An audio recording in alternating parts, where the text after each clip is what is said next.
تو اب اس کا پرسان حال نہیں ہوتا، کوئی اس کو پوچھنے والا نہیں ہوتا، بھائی اس کے سر پہ ہاتھ نہیں رکھتے، اور وسائل بھی ہمارے معاشرے میں، ایک غریب معاشرہ ہے، اکثریت جو ہے وہ کمزور لوگوں کی ہے، وسائل بھی بڑے محدود ہوتے، تو وہ بیچاری جو ہے ان کی زندگی انتہائی پسماندہ حال میں گزرتی۔ اس کا نتیجہ کیا نکلا ہے؟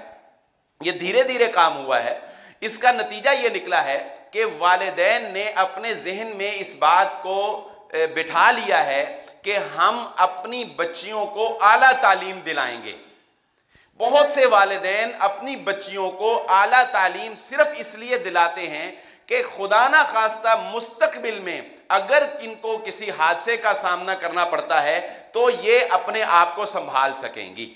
یہ اپنے پاؤں کے اوپر کھڑی ہو سکیں گی، یہ جاب کر سکیں گی، انکم جنریٹ کر سکیں گی۔ معاشی سب سے بڑا مسئلہ جو ہے وہ بنتا ہے بعد میں۔ تو اس وجہ سے لڑکیوں کی تعلیم جو ہے وہ بہت زیادہ دلائی جا رہی ہے۔ ہم تعلیم کے خلاف نہیں ہیں، نہ ہی ہم لڑکیوں کی تعلیم جائز حد میں رہتے ہوئے اس کو روکتے ہیں، لیکن ایک تصور، تعلیم آپ دلائیں، یقیناً اپنی بچیوں کو تعلیم دلائیں، اپنے بیٹوں کو بھی تعلیم دلائیں، لیکن ایک تصور جو ہے وہ ان کے ذہن میں کبھی نہ پیدا ہونے دیں۔ یہ تصور خاندانوں کو برباد کرنے کا باعث بن رہا ہے، اور وہ تصور کیا ہے کہ طلاق یا خلا کے راستے کا تصور ذہن میں پایا جانا، طلاق یا خلا کے راستے کا تصور ذہن میں پایا جانا۔ میں اپنی بات کو وضاحت سے بیان کروں گا تو آپ کو سمجھ آ جائے گی۔ یعنی شادی سے پہلے ہی لڑکی کا یہ ذہن اگر ہو کہ میرے پاس ایک خلا کی آپشن بھی ہے،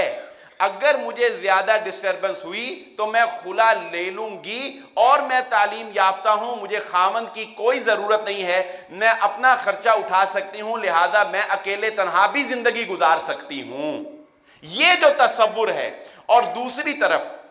بیٹے، لڑکے یا لڑکی کے گھر والوں کے ذہن میں طلاق کا یہ تصور ہونا کہ آنے والی لڑکی سے اگر نہیں بھی بن پا رہی تو کوئی بات نہیں، ہمارے لڑکے میں کوئی کمی نہیں ہے، ہم اس کا اور نکاح جو ہے وہ کر سکتے ہیں۔ یہ تصور اگر پہلے سے ذہنوں میں موجود ہو تو خاندانوں کے برباد ہونے کا باعث بن جاتا ہے۔ آپ اس تصور کی وجہ سے رسپیکٹ نہیں دے پاتے دوسرے کو، لڑکی اس تصور کی وجہ سے کمپرومائزنگ رویہ نہیں اختیار کرتی سسرال کے اندر جا کے، جو کہ بسا اوقات خاندان کو بچانے کے لیے ضروری ہوتا ہے۔ طلاق اور خلا کی مثال اگر آپ نے سمجھنی ہو نا تو آپ اس کو یوں سمجھ سکتے ہیں کہ ایک بڑے ہال کے اندر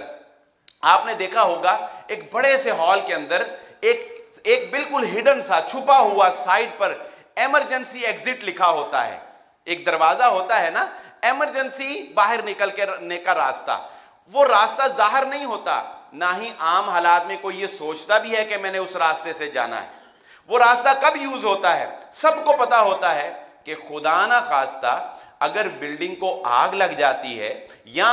بلڈنگ ایسی کنڈیشن میں آ جاتی ہے کہ یہاں پہ جان جانے کا خطرہ ہے تو پھر وہ ایمرجنسی ایگزٹ کو یوز کر کے وہاں سے باہر نکلا جاتا ہے۔ یہ ہے طلاق، یہ ہے خلا،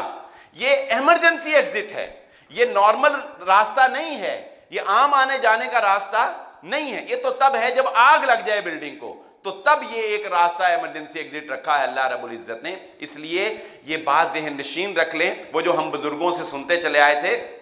وہ تصور کوئی غلط نہیں تھا کہ ہم بزرگوں سے سنتے چلے آئے تھے کہ کہا جاتا تھا کہ بیٹی اس گھر میں تم نے قدم رکھ لیا ہے، اب اس گھر سے تمہارا جنازہ نکلنا چاہیے۔ اس کا مطلب یہ نہیں ہوتا کہ ماں باپ نے بیٹی کو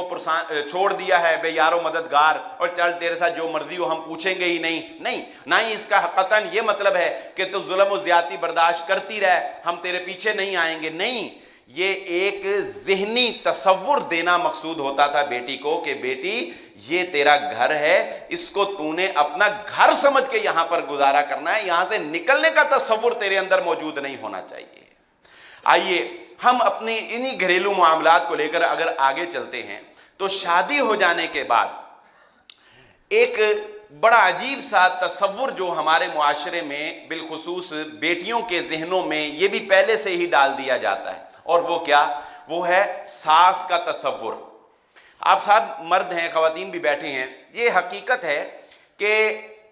لڑکے کی ماں کے رویے میں